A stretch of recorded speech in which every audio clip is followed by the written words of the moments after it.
Nous sommes au début du mois de Elul. Vous savez que nous sommes à un mois de Rosh Hashanah. Et à Rosh Hashanah, on passe en jugement. Donc il est vivement conseillé pour nous tous de tout faire pour améliorer notre dossier judiciaire, si on en a un, Be'ezer Hashem. Maintenant, on a le devoir de s'améliorer sur beaucoup de points. On a tous des faiblesses.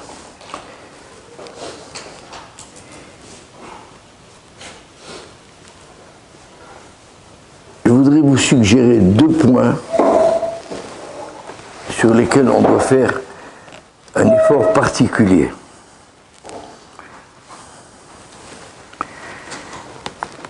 Le premier point,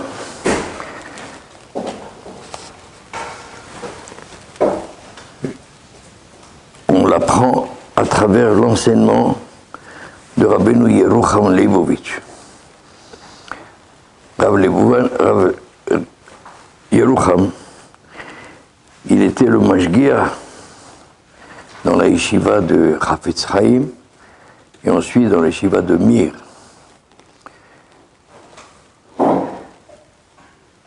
Un homme d'une dimension incroyable. La grande majorité des yeshivot aujourd'hui dans le monde sont construites sur son enseignement. Rabbeinu Yerucham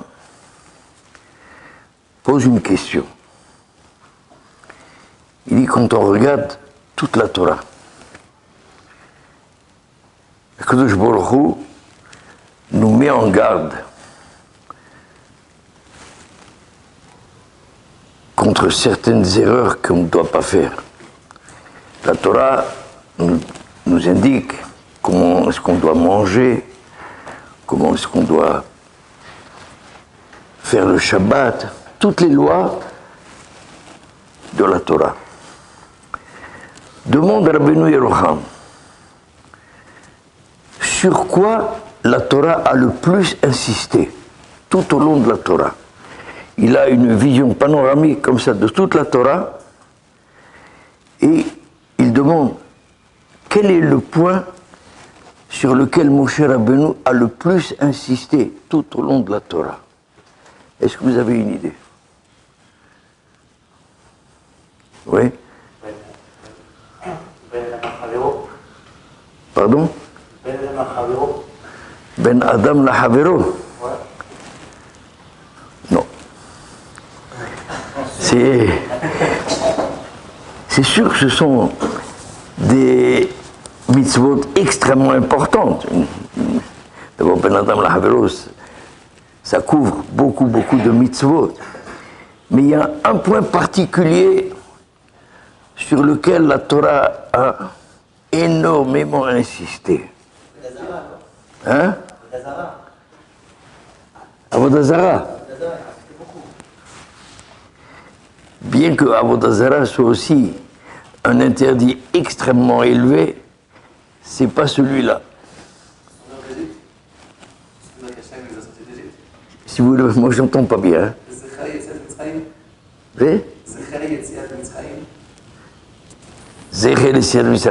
Vous citez des points importants, mais c'est pas encore le bon. Quoi? La Brit Mila. Vous êtes des champions, mais vous êtes à côté de la plaque. Hein? Yirat Shamayim. Je vous dis, vous êtes extraordinaire. Et je vous dis la vérité. Et je suis comme vous, parce que pour moi, ça aussi, ce que j'ai découvert à travers ce Rabbeinu Yerucham, je ne le savais pas. La simha. Oui. Tout ce que vous dites, c'est vrai. Mais ce n'est pas encore le point culminant que je recherche. Pas moi. Que Rabbeinu Yerucham. Le don de la Torah. Quoi, le don de la Torah? Hachem, il donne la Torah au Béné Israël. Mais où tu vois qu'il a insisté plus que sur les autres points? Il est parti 40 jours, après il a fait 49 jours, et après il a... Oui, bon, l'histoire, elle est belle, même il a fait même 40 ans dans le désert. Alors écoutez... Ne pas laisser tomber Hachem. Hein? Ne pas laisser tomber Hachem. Ne pas laisser tomber. Comment tu peux laisser tomber Hachem? Ya l'ahmar. Et comment tu vas laisser tomber Hachem? Alors écoutez bien. Rabbeinu Yerucham nous rapporte 12 versets. 12 versets qui tous parlent du même sujet. C'est quoi? Vayit'arvu bagoyim vayilmedu ma'asehem. Le fait de s'assimiler au monde occidental et d'adopter leur manière de vivre. Rabbeinu Yerucham nous cite ici 12 versets. Faites attention de ça, ne faites pas d'alliance avec eux, etc. Il dit, c'est le point sur lequel Moshe Rabbeinu a le plus insisté, c'est-à-dire dans son enseignement. La Torah, c'est l'enseignement de Moshe. Moshe Rabbeinu marque qu'il faut, on n'a pas le droit de manger du porc. Mais il ne marque pas ça 12 fois. Il nous dit d'observer le Shabbat. Il ne marque pas ça 12 fois. Ce problème-là, il insiste d'une manière incroyable. Qui plus est, nous dit Rabbeinu Yerucham, à la fin de sa vie, lorsque Moshe Rabbeinu a enseigné la Torah durant 40 ans, dans le désert. Vous savez ce que c'est qu'un rave comme Moshe Rabbeinu? Il a enseigné la Torah, il a formé une génération qu'on appelle le Dor De'a, c'est-à-dire une génération de sages. À la fin de sa vie, Moshe Rabbeinu dit, je suis obligé de renouveler un pacte avec vous, avec serment. Pourquoi? Étant donné que dans notre pérégrination, nous sommes passés par le pays des Amoréens, et vous avez vu là-bas leurs idoles. Vous avez vu les idoles. Vous êtes en danger de tomber dans ce piège-là. À la fin de sa vie, il fait un pacte supplémentaire et il fait jurer. Mais quoi, Moshe Rabbeinu, il a des élèves qui sont chez lui depuis 40 ans. Ils ont vu le don de la Torah. Ils ont vu le passage de la mer Rouge. Et Moshe Rabbeinu a peur. Il dit, je dois vous faire jurer parce que vous êtes en danger. Nous, on est en danger. Nous sommes les élèves de Moshe Rabbeinu, 40 ans de yeshiva. Vous savez ce que c'est ça? On est des Géonim. Et ils étaient des Géonim. On appelle ça le Dor De'a, la génération des sages.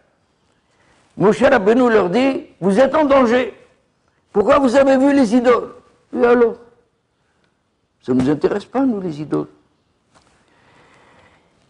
Alors là, Rabbeinu Yerucham arrive et nous dit, c'est de là, en ayant fait cette constatation, que j'en suis arrivé à comprendre l'enseignement du Gaon de Vilna.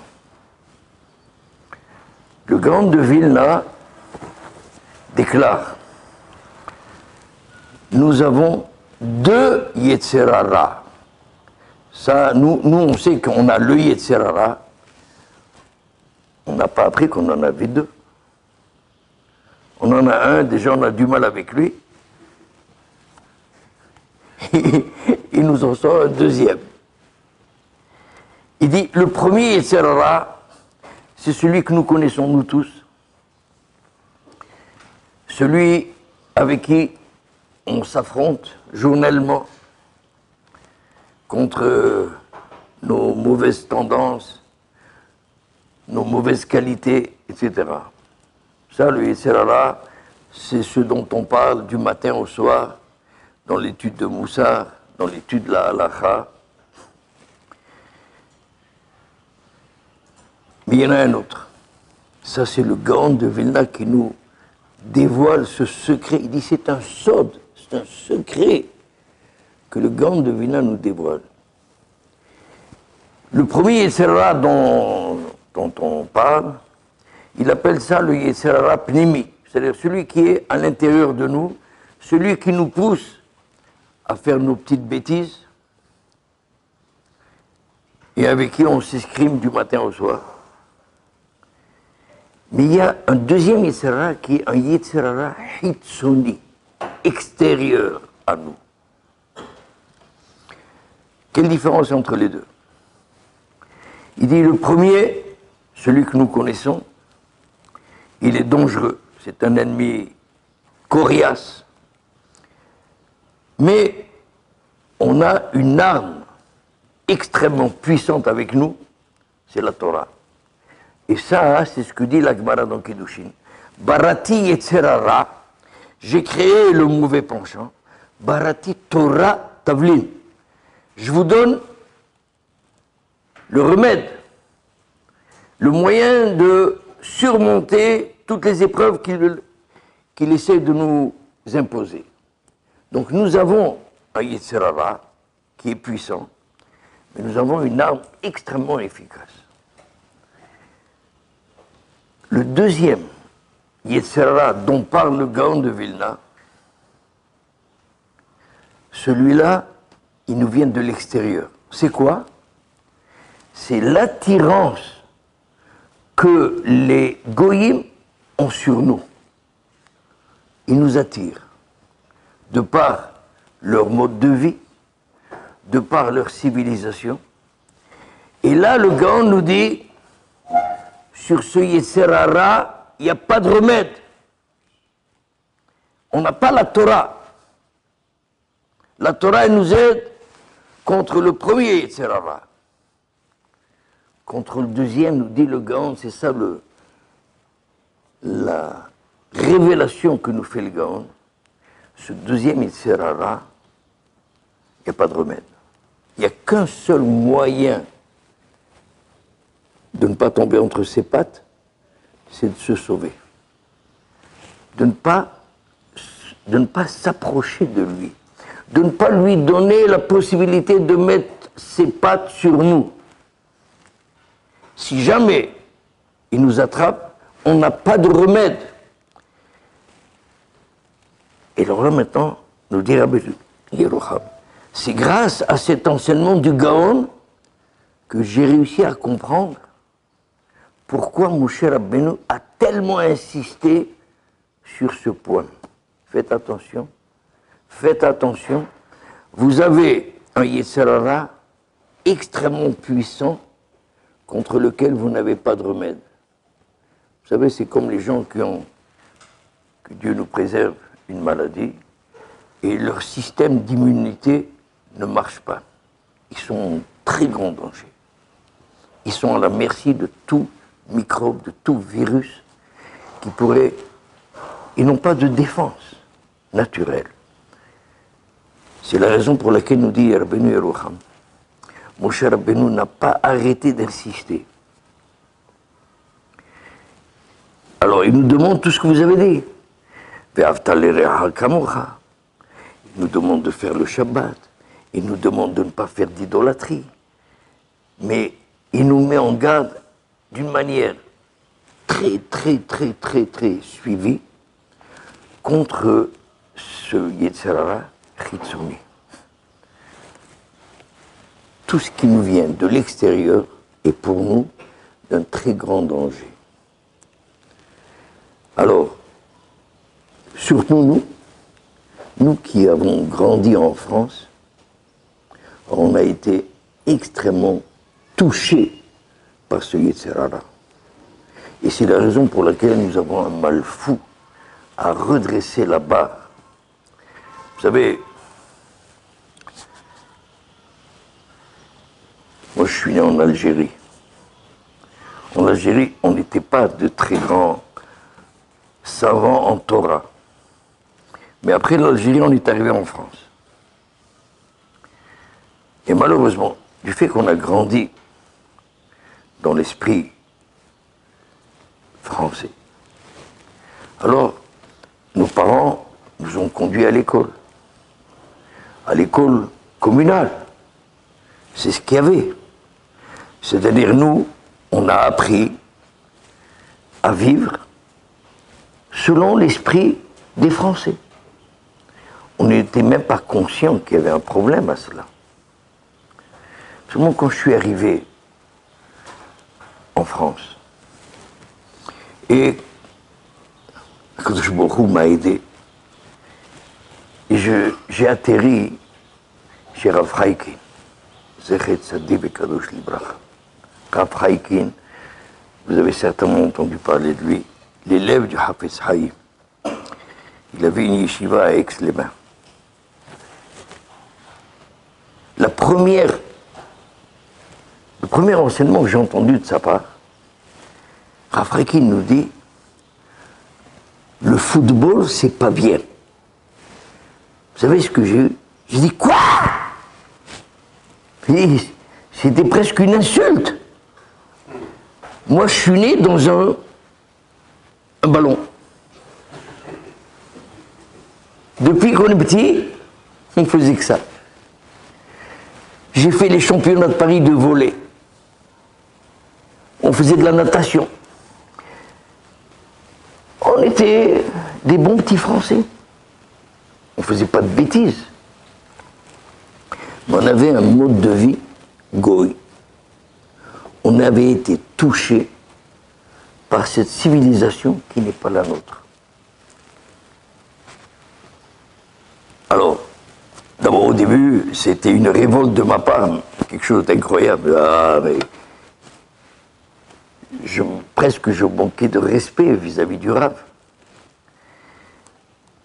Et il n'empêche qu'au bout d'un certain temps, j'ai commencé à me raisonner. Il y avait un autre point qui me travaillait énormément. Je suis arrivé à la yeshiva en jeans. Parce que moi, je suis certainement né avec un jeans. Je me suis jamais vu sans un jeans. Toute ma vie, depuis l'Algérie. Qu'est-ce qu'il me dit? Il faut changer de pantalon. Mais je lui dis, mais il n'y a pas de différence. Quelle différence entre votre pantalon et le mien? Vous savez que pour le jeans, j'ai tenu 3 ans contre Rav Chaikin. Et Rav Chaikin, c'était un bulldozer. Mais moi, j'étais Mar Ben Leoumi. Pas question, je voulais pas. Maintenant, le foot.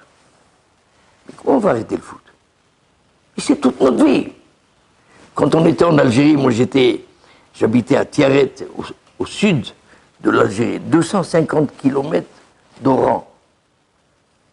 Chaque année, il y avait le match Reims-Real de Madrid, à Oran. On faisait 250 km pour aller voir le match. On suivait toute la Coupe d'Europe. Le champion, il me dit, c'est pas bien. Mais qu'est-ce qu'il raconte? J'arrivais pas à enregistrer ça. Voilà le problème de cette influence occidentale sur nous. On a un mal fou à s'en défaire. Un mal fou. Et d'ailleurs, je vous dis, j'ai fait 3 ans au départ chez Rav Chaikin. Mettons Rav Chaikin, à la yeshiva, il n'y avait pas d'études profanes. Maintenant, mes parents, il n'était pas question que je ne fasse pas d'études et de me préparer au baccalauréat, il n'est pas question. Qu'est-ce qu'a fait Rav Chaikin? Vous allez voir la grandeur de nos sages. À la yeshiva, on n'étudie pas le profane. Mais ces jeunes-là, les parents, exigent qu'ils fassent des études. Qu'est-ce qu'a fait Rav Chaikin de mon temps? Qu'est-ce qu'il a fait? Eh bien, ils nous ont envoyés au collège d'Aix-les-Bains, qui était un collège Goy, et il y avait des filles. Ils nous envoient, à nous, des petits jeunes, étudier dans un collège Goy avec des filles.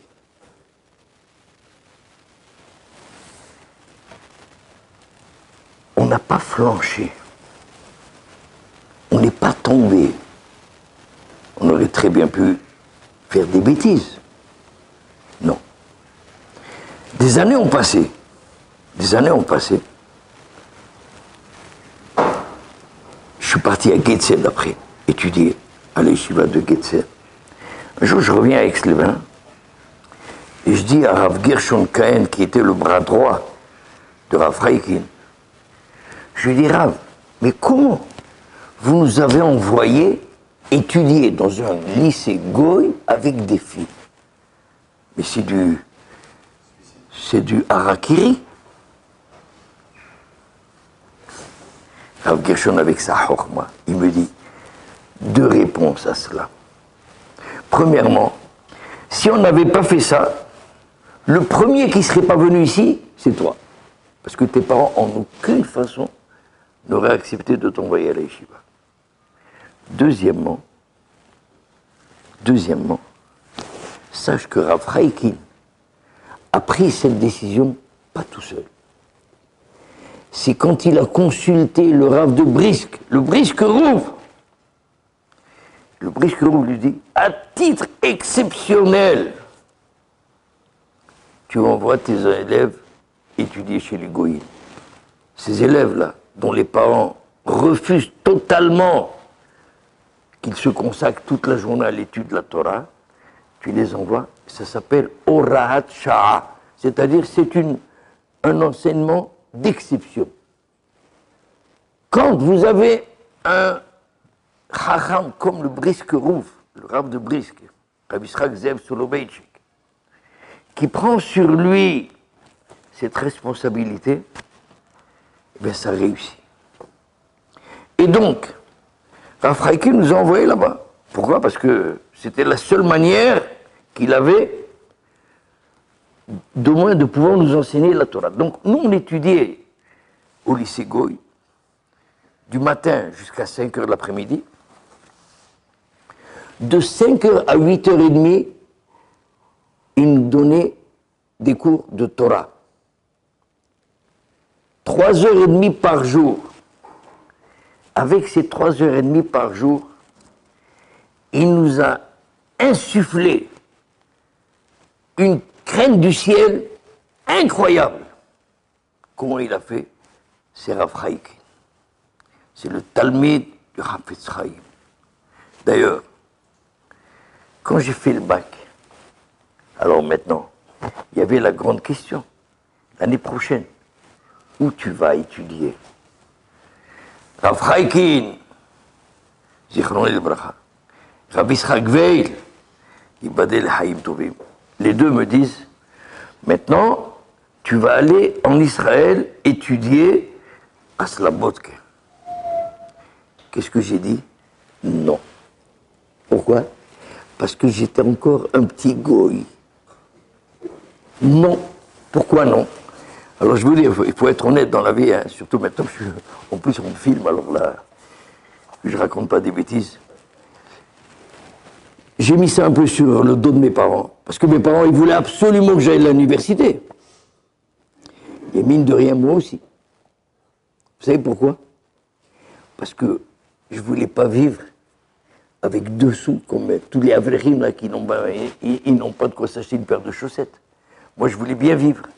C'est encore des résidus de la vie goy dans laquelle j'avais grandi.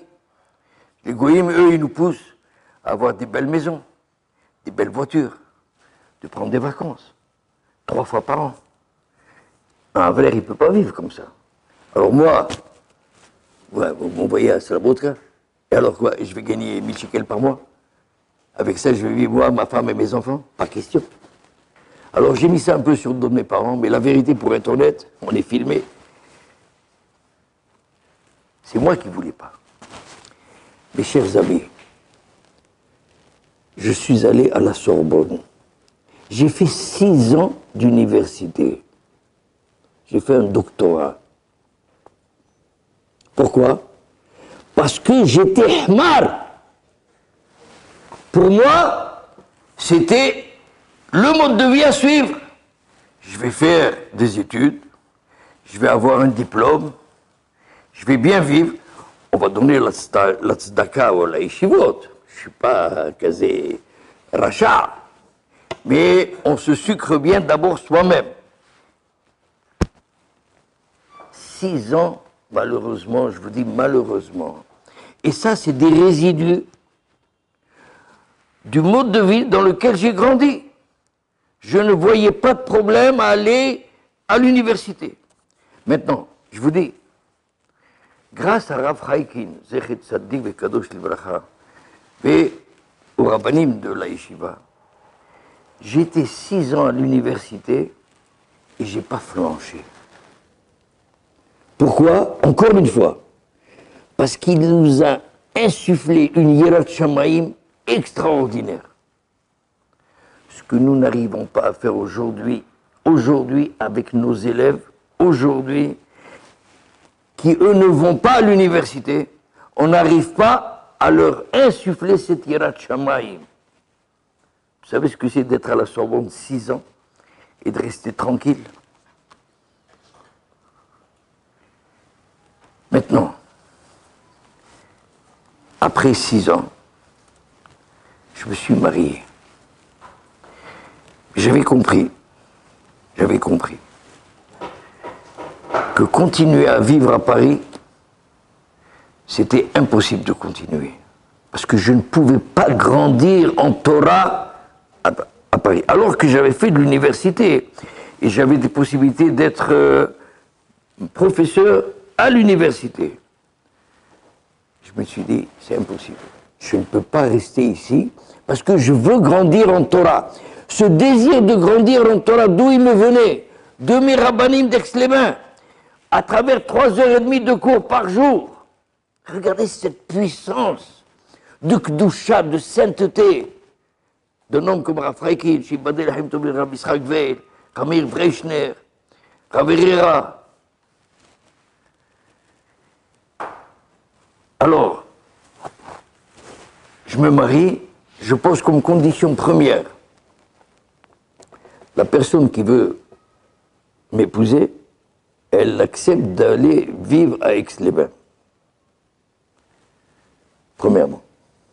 Deuxièmement, je ne travaillerai pour subvenir à mes besoins qu'une demi-journée. Je veux étudier la Torah une demi-journée. Et c'était ma conception de la vie à ce moment-là. Une demi-journée Torah, une demi-journée travail. J'avais un peu évolué par rapport au goy que j'étais au départ, parce que quand j'étais au départ, on travaille toute la journée. Non, là c'est moitié-moitié. Maintenant, j'ai eu aussi le bonheur d'étudier cette demi-journée-là chez un Rav extraordinaire qui s'appelait Rav Binyamin Bamberger, Zechet Tzaddik Vekadosh Livracha, il est niftar maintenant.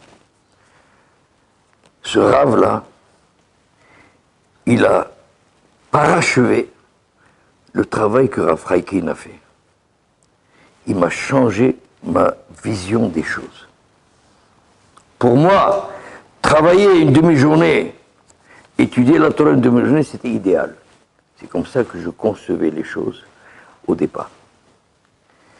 C'est lui qui m'a fait comprendre que notre vie à nous, c'est d'étudier la Torah toute la journée.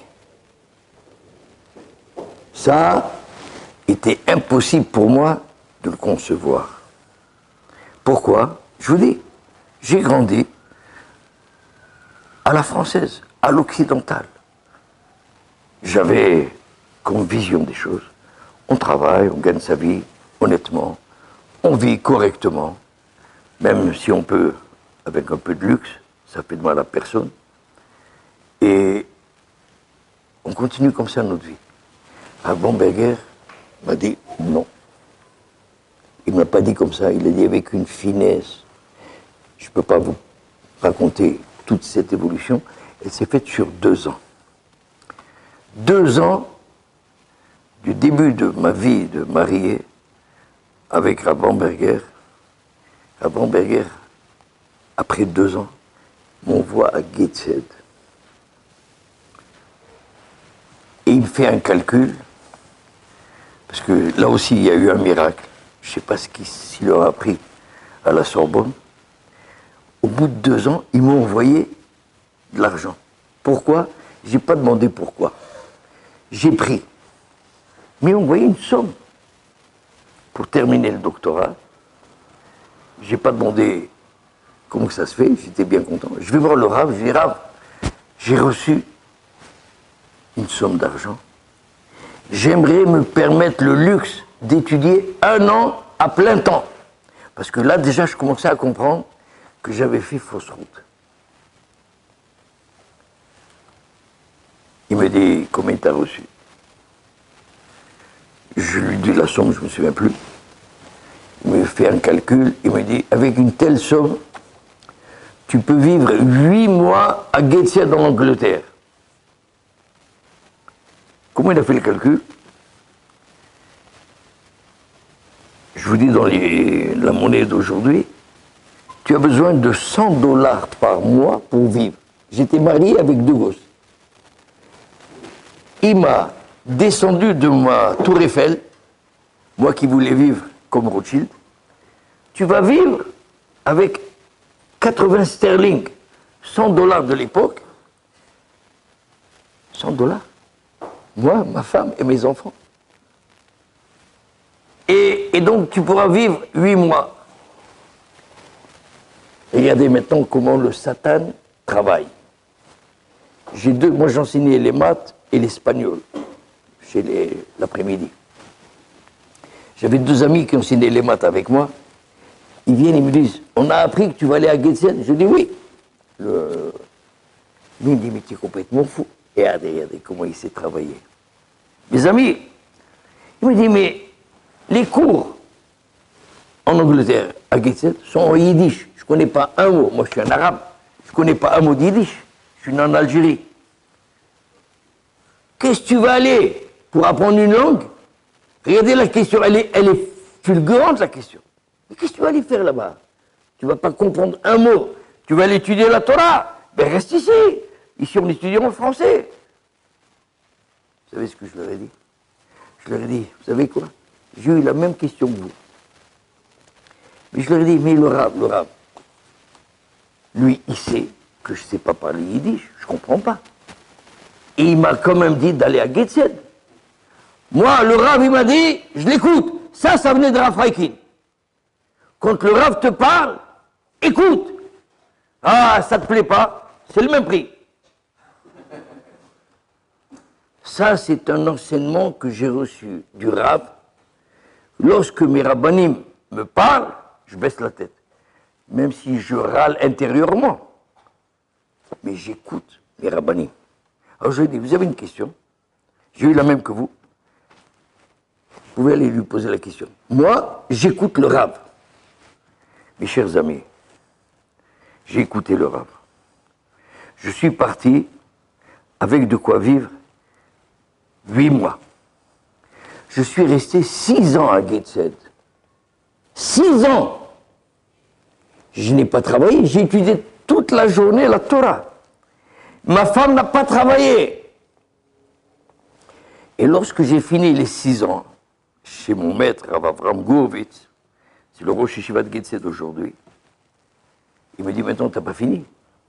Maintenant, tu vas monter en Israël, tu vas aller étudier à Brisk, et il m'a ajouté 6 ans supplémentaires d'études, marié avec une femme et des enfants, et un gosse chaque année. J'ai pas travaillé, ma femme n'a pas travaillé. Depuis le moment où j'ai écouté Rav Bomberger,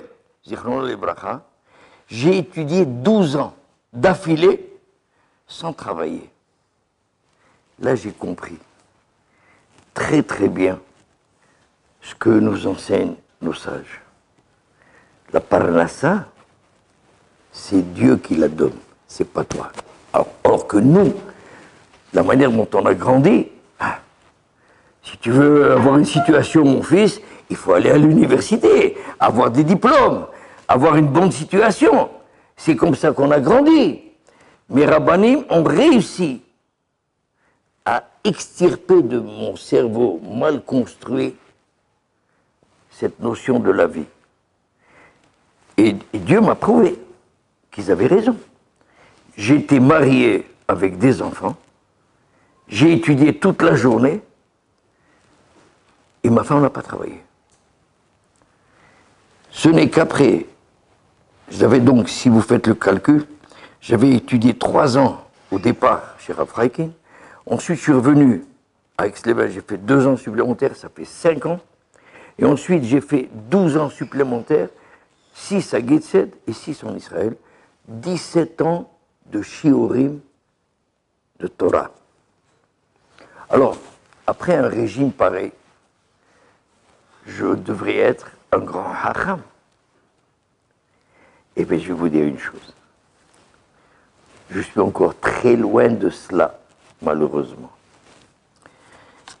Et je vais vous en donner une preuve. En 2001, mon papa, Zichrono Libracha, qui malheureusement, sur ses vieux jours, était très malade. Il avait le diabète. Et en 2001, j'ai dû le faire amputer d'une jambe. Ça s'est passé à l'hôpital Hadassah. Le soir de l'opération s'est terminée à 2 h du matin. Bon, Hachem, ça s'est bien passé. Mais il a été amputé. Je descends. L'hôpital était désert. Il n'y avait personne.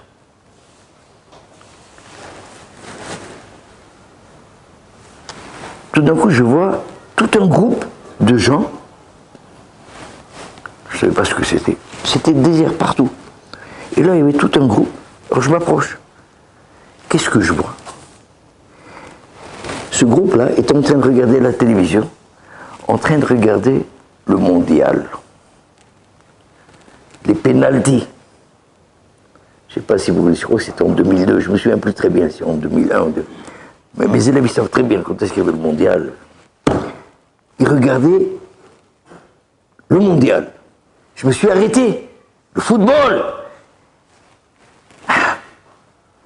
Tout d'un coup, je me dis, quoi? Ça faisait près de 40 ans que j'avais arrêté de jouer au foot. Et j'ai vu. J'ai pas bougé. Regardez le travail qu'il faut faire pour se nettoyer de ce Yetzerara qui nous vient de l'extérieur. C'est extrêmement pénible.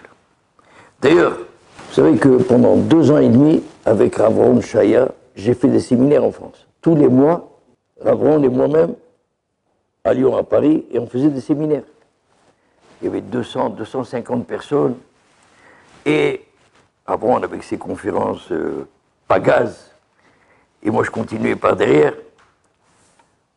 on faisait du travail de récupération de cette population plus ou moins fatiguée. Une fois, il me dit, cette fois-ci, le séminaire, il est un peu spécial. Quoi? Le séminaire était ouvert à tout le monde. Des messieurs, des dames, des jeunes, des vieux. Cette fois-ci, le séminaire, ça va être que des élèves de terminale des écoles juives de Paris. Il y a 80 jeunes, il n'y a que des jeunes. Des élèves de 18 ans, comme ça, ils font le bac. Bon. Alors, moi, je voyageais le jeudi soir. J'arrivais le vendredi matin Alors la première des choses que je faisais quand j'arrivais, c'est d'aller rendre visite à mes parents. Parce que vous savez que quitter Eretz Israël, c'est pas quelque chose de facile. Et quand je fais la mitzvah d'aller rendre visite à mes parents, alors ça me donnait un laissez-passer. Alors j'allais rendre visite à mes parents le vendredi matin. J'arrive chez mes parents, je reçois un coup de fil de Ravron. Ravron, lui, n'a pas pu prendre l'avion jeudi soir. Il avait son avion vendredi matin. Très tôt, il m'appelle, il me dit, l'avion que je devais prendre est en panne, et jusqu'à ce qu'il le répare, ça va être Shabbat, je ne peux pas venir. Donc, tu vas être seul avec les 80 jeunes. Bon, alors, à ce moment-là, à la yeshiva où j'étudiais ici, j'ai étudié Masechet Makot. Alors, je vais être seul avec les 80 jeunes. Vous savez que les séminaires, ça se passe dans un hôtel, il n'y a pas de bibliothèque, il n'y a rien. Alors, j'ai pris Masechet Makot, je suis allé au Monoprix, et j'ai fait une photocopie d'un DAF. J'ai fait 30-40 copies. Je dis, peut-être ça va me servir. Et j'arrive vendredi après-midi, et je commence à faire connaissance avec les jeunes. Et je me rends compte, mais je n'intéresse personne. Ils ne parlaient que du mondial et des filles. Voilà ce qui les intéressait. Ouais, je dis comment je vais passer 2 jours tout seul avec eux. J'ai envie de les gifler tous. Bon, Shabbat rentre, on fait Arvit. Alors d'après le programme qui avait été établi par Ravron, après Arvit, je devais faire une conférence, avant même le dîner, le repas du soir. Et après la conférence, on passe à table. Alors, je demande aux jeunes de rentrer. Ils ne veulent pas rentrer. J'intéresse personne. Vous savez quelle impression vous avez? Vous avez l'impression d'être comme un cheveu dans la soupe. Non mais, il faut bien que je fasse ce pourquoi je suis venu. Je dois leur enseigner la Torah. Ça ne les intéresse pas du tout. Et ils parlent, et je les entends parler. Le foot et les filles. J'arrive pas à parler. C'est Mahane Yehuda. Ça discute, ça crie, ça truc.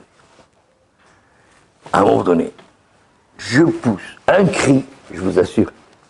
Tarzan. Vous avez vu Tarzan, comment il crie? Un cri énorme. Il y a eu du silence.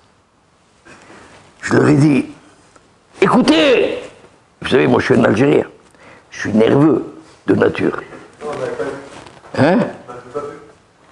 Vous ne le voyez pas? Oui, mais maintenant je ne le suis plus.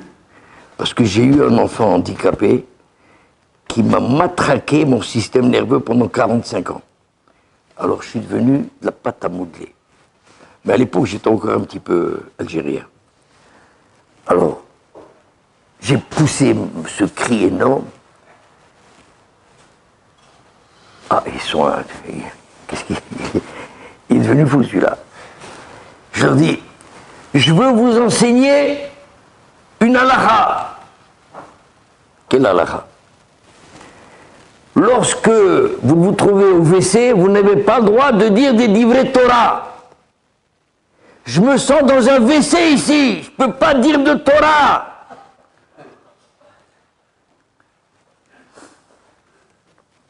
Alors je leur ai dit, écoutez, on est condamnés à vivre ensemble pendant 2 jours. Alors s'il vous plaît, je vous demande d'écouter ce que je vous demande. Alors, puisqu'on a maintenant, d'après le programme que Ravron avait fixé, donc je vais vous donner un cours, on va étudier la Gemara. Et j'ai distribué les feuilles de photocopie que j'avais faites du DA. Maintenant, j'avais repéré le plus schnappant de tous, je l'avais repéré. Je lui dis, lis. Il y avait une Mishnah et la Gemara. Il me dit, non. Je lui dis, lis. Il me dit, je veux pas. Je lui dis, tu lis pas, je t'éclate la tête. Regardez comment je parlais. J'étais boxeur quand j'étais jeune. Alors je sais frapper. Alors je lui dis, je t'éclate la tête. Et j'avais l'air très menaçant. Il s'est mis à lire. Il s'est mis à lire. Il commence à lire, je lui explique.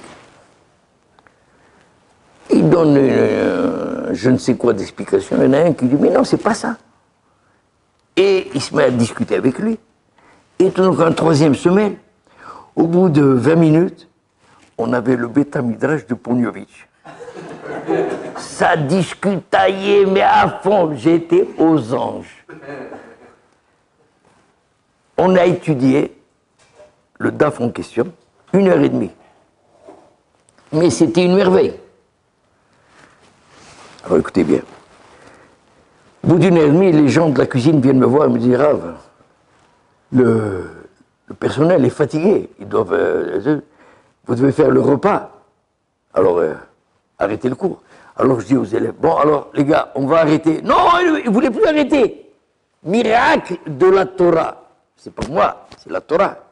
La Mishnah, elle a réveillé un écouta de Kdusha qui est en eux. Ils ne voulaient pas arrêter. Je leur ai dit, écoutez, dans la Torah, comme il a dit, vous avez un personnel qui est fatigué, on n'a pas le droit de les utiliser comme des esclaves. Alors, écoutez bien, on va s'arrêter maintenant, et on fait un repas, mais attention, dans le repas, il n'y a que des divrei Torah et des chants. Je ne veux pas vous entendre parler de vos deux sujets, tellement trucs. Et si on fait un bon repas comme ça, après je vous donne une conférence. Parce que qu'est-ce qu'ils m'ont demandé eux? Quel sujet ils ont voulu? La sexualité dans la Torah. Voilà ce qu'ils veulent savoir, ces abrutis-là. Alors je leur ai dit, on fait le dîner comme on a dit, et si ça se comporte comme vrai, je vous donne la conférence que vous m'avez demandé. La sexualité dans la Torah, des vislards à mourir. On fait un repas, je vous assure, une merveille. Je me souviens, j'ai dit 4 divrei Torah, on a fait des chants, une ambiance extraordinaire. Il y avait un problème, j'étais déjà crevé. Alors il me dit, et Rav, la conférence. Ah, je lui dis, vous y tenez vraiment? Ah oui, oui, oui, absolument. Je leur fais une conférence sur le sujet sacro-saint jusqu'à 3h du matin. Jusqu'à 3h du matin, j'étais sur les genoux. Et eux, ils ont encore de l'énergie. Ben, pour là, Youssef. Bon, alors je dis, les gars, c'est 3h du matin. Maintenant, vous allez dormir. Parce que demain, il y a la tfila. Oui, il n'y a pas de problème. On va dormir. Le lendemain matin, qu'est-ce que j'apprends? Ils sont rentrés dans leur chambre. On était vendredi soir, Shabbat. Ils ont allumé la télévision pour voir le mondial. Vous voyez ce que c'est que ce Yetzer Hara? Il est terrible. Des jeunes qui ont terriblement bien réagi, qui ont voulu étudier et qui ont étudié. Mais le Yetzer Hara, il ne nous lâche pas. Cette civilisation occidentale dans laquelle on a grandi, elle nous colle à la peau, comme a dit l'autre. Vous connaissez l'autre? Je ne vais pas dire son nom, c'est Assour ici. Le vice colle à ma peau. Voilà ce qu'il a dit. Eh bien, c'est ce qui se passe avec ce Yetzer Hara. C'est pourquoi je vous dis, ça, nous qui sommes maintenant en Elul, et nous qui sommes français, et nous qui avons grandi dans cette mentalité qui n'est pas la nôtre, on a un gros effort à faire avant le Yom Hadin, avant Rosh Hashanah, pour essayer de nous nettoyer. On fait ce qu'on peut, ça prend du temps, mais ça vaut la peine de s'investir là-dedans, de manière à ce que nous soyons aptes à recevoir une Torah véridique. Que Dieu, oui. Et comment on fait du coup pour se débarrasser de ce... Tu veux parler un peu plus fort? Comment on fait du coup pour se débarrasser de ces Yitzhara? Ah oui, justement. Il y a, le Gaon nous dit, il n'y a pas de remède. Il n'y a pas de remède. Il n'y a qu'une seule manière, c'est de le fuir. De le fuir. C'est-à-dire qu'aujourd'hui, vous savez qu'aujourd'hui, Rav Eliashiv Zechet Tzadi Vekadosh Levacha a dit que l'arme la plus meurtrière que le Satan ait pu sortir, c'est le smartphone. Et à travers ce que je vous ai expliqué, maintenant vous pouvez le comprendre. Parce que le smartphone, il vous fait rentrer le monde entier à la maison. Tous les goïms du monde à la maison. C'est incroyable. Donc qu'est-ce qu'on peut faire? Ben, on fuit. Moi, à l'Yeshiva, j'interdis systématiquement. S'il y a un iPhone, je le casse. J'attrape un talmid, des trucs, j'ai un marteau, je l'appelle Patish Kadosh. Le marteau saint, parce qu'il fait un travail extraordinaire. Maintenant, il y en a qui refusent que je leur casse. Alors, je le confisque. Je peux ouvrir un magasin de vente de smartphones. J'en ai tellement. Pourquoi? Parce que c'est un Yisraël terrible. Vous avez accès, pas à la France, au monde entier, goy. Alors, ce qu'on fait, on fuit. On fait le maximum pour s'écarter de toutes ces emprises qu'il a sur nous. Alors, par exemple, le smartphone d'abord, c'est le premier. Deuxièmement, la mode des goïms. J'ai des élèves, ils se coiffent les cheveux là, ils se rasent ici, on dirait des Arabes. Je dis, mais pourquoi vous coupez ici? C'est interdit par la Torah. C'est la mode. C'est la mode des goïms. Il faut s'éloigner de ça. Ils veulent des vêtements qui ne sont pas noirs et blancs. Ils veulent s'habiller d'une manière moderne. Tout ça, il faut faire en sorte qu'on les fait disparaître de notre vie. Et avec ça, parallèlement, j'étudie la Torah. Donc je me sanctifie. Avec le temps, Be'ezrat Hashem, vous arriverez à être des bons talmidei hachamim. Mais ça prend des années. Sachez, ça ne se fera pas en 2 coups de cuillère à peau. Mais Be'ezrat Hashem, faites ce que je vous conseille de faire. C'est ce que j'ai reçu de mes maîtres, Rav Chaikin, Rav Yitzhak, Shibadel Haïm Tovim, Rav Bamberger, Rav Avram Gurvitz, Rav Lev Gurvitz, Rav Lev Lopian. J'ai eu le mérite d'avoir d'excellents rabbanim, aussi bien en France qu'en Angleterre. Et ici, j'ai étudié chez Rav Tzvi Kouchileski, vous avez entendu parler de lui, il a eu un enfant à 85 ans. J'étais chez lui 4 ans au collège. C'est d'excellents rabbanim, ça m'a beaucoup aidé, mais je vous dis sincèrement, le travail de fond, c'est soi-même qui doit le faire. Arriver à vous séparer de tout ce qui est goy, de toute la musique qu'on a connue, du sport qu'on a connu, et de la civilisation globale qu'on a avalée, ça prend énormément de temps, mais ça vaut la peine. Au moins, vous réussirez votre vie, Be'ezrat Hashem, en tant que Ben Torah véridique, et que Dieu vous inscrive, vous tous et tout le peuple d'Israël, dans le livre de la vie. Que tous les otages nous reviennent, si Dieu veut, que la guerre s'arrête, qu'on soit un petit peu tranquille, qu'on ait la paix, et qu'on puisse servir à Kadosh Baruch Hu dans la joie. Amen ve Amen. Amen.